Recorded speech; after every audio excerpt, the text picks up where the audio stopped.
नमस्कार दोस्तों, मैं एडवोकेट यशवंत यादव आपका स्वागत करता हूं लॉ एडवाइज में। आज हम बात करेंगे लोन की ईएमआई डिफॉल्ट होने पर।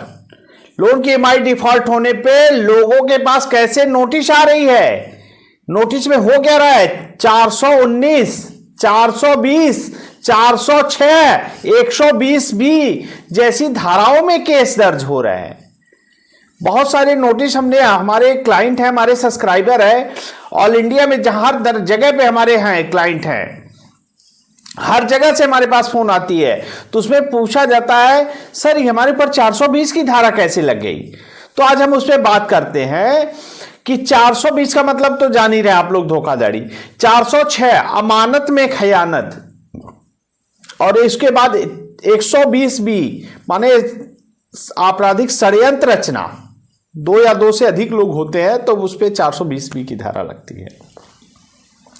तो हमारे कई क्लाइंटों के पास ऐसे नोटिस आए हैं जिनमें एनबीएफसी कंपनियां 420 की धारा गैर कानूनी तरीके से लगा रही हैं। यह तरीका सही नहीं, गैर कानूनी तरीके से यह धारा लगा रहे हैं। क्योंकि हमारे पास कईयों मैसेज आए, कई लोग के स्क्रीनशॉट आए, व्हाट्सएप पे आया कि सर हमारे ऊपर 420 की धारा एनबीएफसी ने लगा दिया है। तो भी लगाया कैसे, गैर कानूनी तरीके से। मैं बार बार कहता हूं, यदि आपके पास पैसे हैं तो इनके पैसे दे दें, और नहीं है तो नहीं है, तो नहीं है। तो आप लोग जान लीजिए, पैसे हैं तो इनके पैसे दे दी। लोन माफ नहीं होता है, कहीं पे आप नोट कर लीजिए। आप इस चक्कर में मत रहिए कि लोन माफ होता है। लोन माफ कभी नहीं होता है, 100 रुपए का भी लोन माफ नहीं होता है। अगर आप इस चक्कर में रहेंगे कि लोन माफ हो गया है, लोन माफ होता है, तो 100%, 99 नहीं, 100% आपको जेल जाना पड़ जाएगा। इसलिए गलतफहमी में न रहें, लोन माफ नहीं होता है। अगर आप लोन माफ के चक्कर में रहेंगे, आपके ऊपर बैंक, आपने चेक दे रखा है, ईसीएस ऑटो डेबिट लगा रखा है, तो ऑटो डेबिट ईसीएस का पेमेंट एंड सेटलमेंट में यदि केस हो जाता है, आप नहीं जाते हैं, आप तो ये सोचे लोन माफ हो गया है। उसके बाद आपके ऊपर सम्मन आएगा, नोटिस आएगा, बीडब्ल्यू आएगा, बेलेबल वारंट इशू होगा। उसके बाद भी आप नहीं जाते हैं तो भगौड़ा पीओ घोषित किया जाएगा। उसके बाद कोर्ट की अवमानना करने में आपको एक महीने तक जेल में जाना पड़ सकता है। कोर्ट की अवमानना करना गलत है। लोन माफ नहीं होता है, लोन सेटलमेंट होता है। लोन सेटल होता है, माफ नहीं होता है।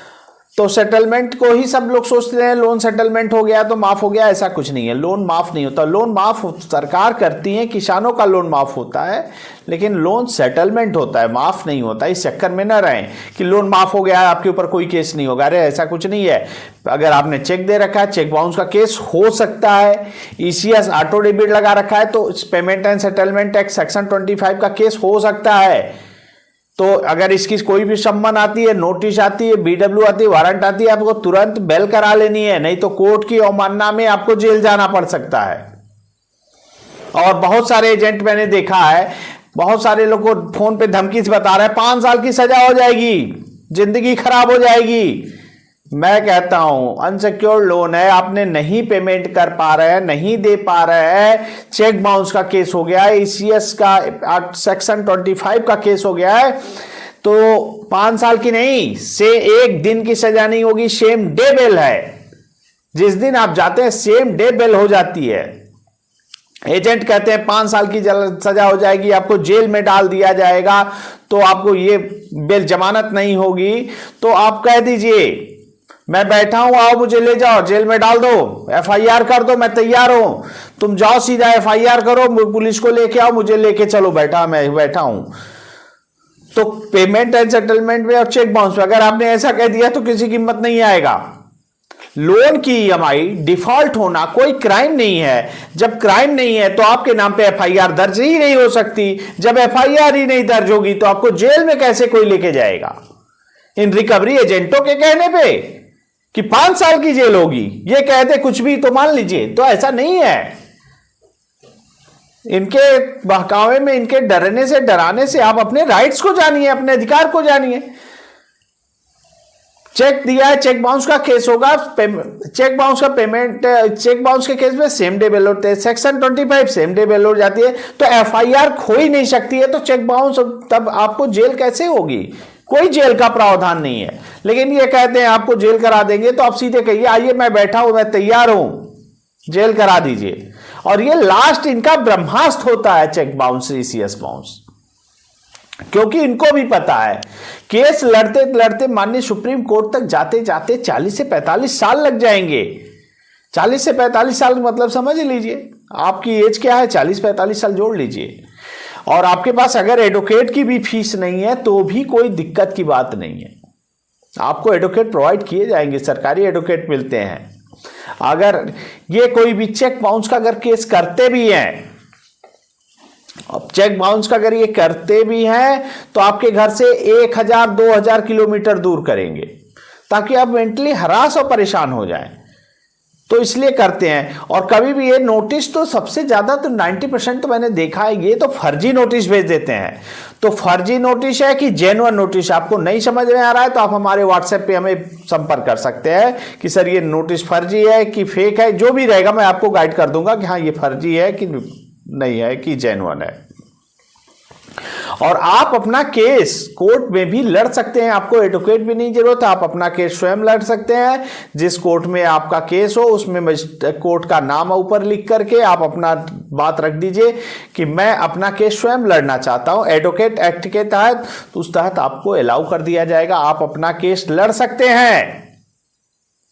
और कहा जाए कि लोन नहीं ईएमआई देने पर आपको जेल होगी, अरे जेल में तो ऑलरेडी डबल से ज्यादा लोग तो ऑलरेडी पहले से ही बंद है, तो आपके लोन की ईएमआई डिफॉल्ट होना और पेमेंट एंड सेटलमेंट और ये लोग को अगर चेक बाउंस के केस में जेल में डालने लगे तो जेल में रहने की जगह नहीं बचे, जेल में जगह ही नहीं बचेगी। करोड़ों लोग का लोन का ईएमआई डिफॉल्ट है तो सब लोग तो जेल में ही मिलेंगे। तो ऐसा नहीं होता, इनको डराए नहीं, डरने से आपको जरूरत नहीं। रिकवरी एजेंट कह दे जेल हो जाएगी तो जेल, अरे बैठा हूं मैं जेल कराओ, कहिए आप अब अगर कोई कहे जेल हो जाएगी आप सीधे कहिए ठीक है मैं बैठा हूं, आप पुलिस को ले आइए, मुझे लेके चलिए, जेल हो जाएगी, जेल ऐसे ही हो जाएगी जेल। कुछ भी बोल देते 5 साल की जेल, फोन पे ही कहते अरे जेल ही होना होता, इतना ही संगीन अपराध होता है। आप कोई भी केस में अगर मर्डर हो गया है, रेप हो गया है, किडनैपिंग हो गई है, तो उस कंडीशन में अगर जेल होना होता है तो आपने ये क्राइम किया हुआ है तो आपको तुरंत पुलिस आके अरेस्ट करती है, जहां रहेंगे आपको उठा लिया जाएगा। फोन करके नहीं बताया जाएगा कि आपके नाम पे एफआईआर होने वाला है, आप ये वकील साहब बैठे एफआईआर करा रहे हैं। तो ऐसे फर्जी वकील जो बनते हैं, फर्जी पुलिस जो बनते हैं, तो ये लोग को जेल नहीं हो सकता। जेल होता तो सीधा एफआईआर कराते और आपको अंदर करते। तो लोन की ईएमआई डिफॉल्ट होने में क्राइम नहीं है, अपराध नहीं है, एफआईआर नहीं हो सकती। और उसके बाद अगर चेक बाउंस का केस होता है और ईसीएस बाउंस का केस होता है तो सेम डे बेल हो जाती है, कोई जेल का प्रावधान नहीं है। डरे नहीं, डराए नहीं, सारे देश में एक ही कानून है।